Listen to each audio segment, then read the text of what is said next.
শীত যত কমছে গ্রীষ্মের আগমনও কিন্তু ধীরে ধীরে হচ্ছে। আর শীতের সঙ্গে সঙ্গে ছাদ বাগানের অন্যতম জনপ্রিয় একটি ফল হলো লেবু অর্থাৎ সাইট্রাস।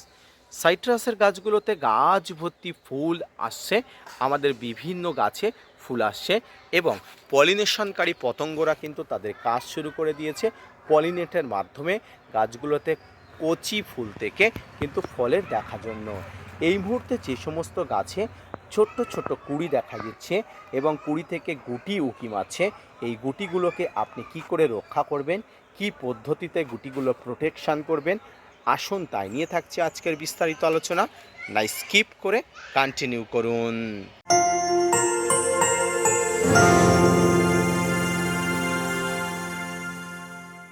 প্রিয় দর্শক এবং শ্রোতা বন্ধুরা, ছাদ বাগানে বিভিন্ন জাতের লেবু গাছে ফুল আসার পরে পলিনেটকারী বিভিন্ন পতঙ্গদের আগমন হয়। এই পতঙ্গদের আগমন হবার পরেই ছাদ বাগানে লেবু গাছের গুটি দেখা যায়, অর্থাৎ পলিনেশন সাকসেসফুল হবার পরেই কিন্তু গুটি দেখা যায়। দেখুন ছোট ছোট গুটি ফুলের মধ্য থেকে উঁকি দিচ্ছে, তবে এই গুটিগুলোকে আপনাকে খুব কষ্ট করে কিন্তু ধরিয়ে রাখতে হবে বা ধরিয়ে রাখার ট্রিক্স কিন্তু জানতে হবে।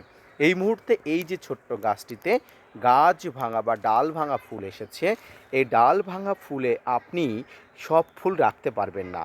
এই যেগুলো ফুল থাকবে সেই ফুলগুলো কিভাবে রাখবেন বা কতটা স্বাস্থ্যবান অবস্থায় রাখবেন সেটা আপনাকে জেনে নিতে হবে।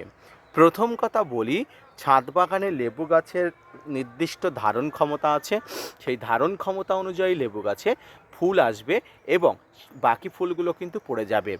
বেশিরভাগ ফুলগুলো পুরুষ ফুল হলেও কিছু ফুল থাকে স্ত্রী ফুল, তবে স্ত্রী ফুলগুলো পলিনেশন হয়ে ছোট্ট ছোট্ট গুটি আকারে পরিণত হয়, কিন্তু গুটি আসার পরেই সমস্যা শুরু হয়, কারণ গুটিগুলো ঝরে পড়ে। এই গুটি ঝরে পড়ার বিভিন্ন কারণ থাকে, কতগুলো কারণ আমি আপনাদের সামনে এক্সপ্লেন করব। কারণ নাম্বার 1, জলকষ্ট।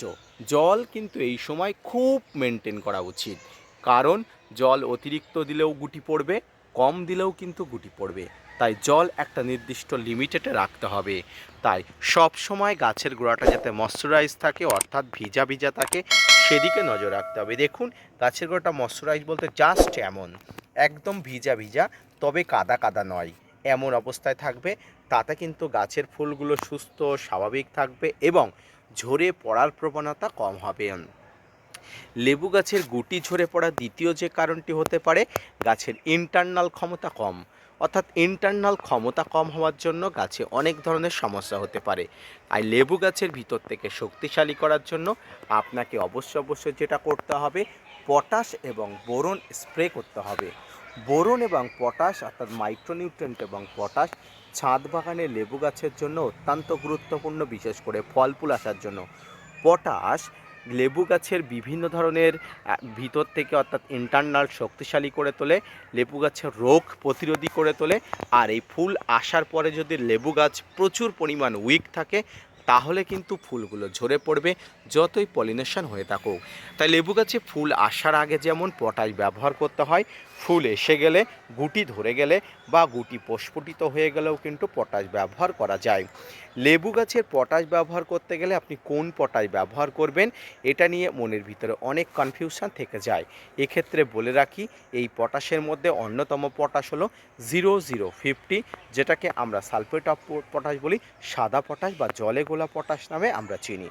এই পটাশ খুব সহজেই জলে গুলে যায়, ছাদ বাগানে লেবু গাছে কিন্তু স্প্রে করা যায়, কোনোভাবেই কিন্তু গাছকে হার্মফুল বা ক্ষতিগ্রস্ত অবস্থার মধ্যে ফেলে না। প্রতি লিটার জলে 1 থেকে 1.5 গ্রাম পটাশ নিয়ে আপনি একদম ফার্স্ট সকালে ফুল আসা লেবু গাছে, প্রস্ফুটিত হওয়া লেবু গাছে, গুটি ধরা লেবু গাছে স্প্রে করতে পারেন নির্দ্বিধায়, নিঃসংকোচে। এবং বোরন সঙ্গে আপনি যদি নিয়ে নিতে পারেন তাহলে খুবই ভালো হয়। আর যদি আপনি আলাদা আলাদা ডিফার টাইমে স্প্রে করতে চান, তাহলে পটাশ স্প্রে করার 24 থেকে 48 ঘন্টা পরে আপনাকে বোরন স্প্রে করতে হবে নিয়মিত, ঠিক 1 সপ্তাহ বাদে, অর্থাৎ চক্রাকারে কিন্তু আপনাকে ব্যবহার করতে হবে পটাশ এবং বোরন। এর পাশাপাশি যে জলটাতে গুলবেন সেই জলটা যাতে গাছের গোড়াতেও দেওয়া যায় সেই ব্যবস্থাপনাও করবেন। কারণ পলিনেশনকারী পতঙ্গরা শুধুমাত্র পলিনেট করেই চলে যাবে, তাদের পরবর্তীতে কিন্তু দায়িত্ব আমার। এরপরেই কিন্তু ছাদ বাগানে লেবু গাছের গুটি আসবে, গুটিগুলো যাতে ঝরে না পড়ে তার জন্য সব ব্যবস্থাপনা কিন্তু করে নিতে হবে আপনাকে। প্রিয় দর্শক, সম্মানীয় শ্রোতা বন্ধুরা, এই মুহূর্তে ছাদ বাগানে লেবু গাছের ফুল থেকে যে গুটিগুলো আসছে, এই গুটিগুলো প্রস্ফুটিত হবার আগেই যদি ঝরে পড়ে যায় তাহলে কিন্তু আপনার মন খারাপ হয়ে যায়। দেখুন, এই যে গুটিগুলো আসছে, এই গুটিগুলো কিন্তু ঝরে পড়ে যাবে কিছু, তবে অতিরিক্ত যখনই পড়ে যাবে তখনই কিন্তু চিন্তার বিষয়। তবে বেশিরভাগ গুটি ঝরে যায়, তার কারণ হচ্ছে আমাদের বিভিন্ন ধরনের পরিচর্যার অভাব বা খামতি। তাই সেইগুলো যাতে না হয় সেই দিকে কিন্তু আপনাকে নজর রাখতে হবে। এর পাশাপাশি 0050 যেমন দেবেন, বোরন যেমন দেবেন, 05234 অর্থাৎ ফসফরাস এবং পটাশ ঘটিত একটি এনপিকে 05234ও কিন্তু আপনার ছাদ বাগানে আপনি প্রয়োগ করতে পারেন। কোনো রকম কোনো সমস্যা নেই। সম্মানীয় দর্শক, প্রিয় শ্রোতা বন্ধুরা, এই 05234 প্রতি 15 দিনে অন্তর একবার আপনি ছাদ বাগানে দিন, কোনো প্রকার কোনো অসুবিধা নেই। এইভাবে ছাদ বাগানে লেবু গাছের ফুল আসলে, ফুল থেকে গুটি ধরলে আপনাকে কিন্তু ব্যবস্থাপনা করতে হবে। গুটিগুলো যাতে ঝরে না পড়ে যায় তার ব্যবস্থাপনাও আপনাকে যথাক্রমে স্টেপ বাই স্টেপ করে নিতে হবে। তাই মনে রাখবেন, কোনো প্রকার সিঙ্গেল ভুলও করা চলবে না। সিঙ্গেল ভুল করলে লেবু গাছের গুটি ঝরে পড়বে। এবং সর্বোচ্চ পরিমাণ রৌদ্র ছাদ বাগানে যেখানে থাকে, দিনের সর্বোচ্চ রৌদ্র, সেখানেই কিন্তু আপনি ছাদ বাগানের লেবু গাছকে অবশ্যই রাখবেন। আজকের ভিডিওটি এই পর্যন্ত। আশা করি বুঝতে পেরেছেন, বোঝাতে পেরেছি। যদি বুঝতে পারেন, বোঝাতে পারি, তাহলে অবশ্যই gardener TRIPS with Kamal YouTube চ্যানেলকে ভিজিট করবেন, ভিডিওগুলো দেখবেন। যদি মনে লাগে, যদি স্যাটিসফাইড হন, তাহলে অবশ্যই আমার চ্যানেলটি সাবস্ক্রাইব করে পাশে থাকা বেল আইকনটি বাজিয়ে দেবেন। ধন্যবাদ।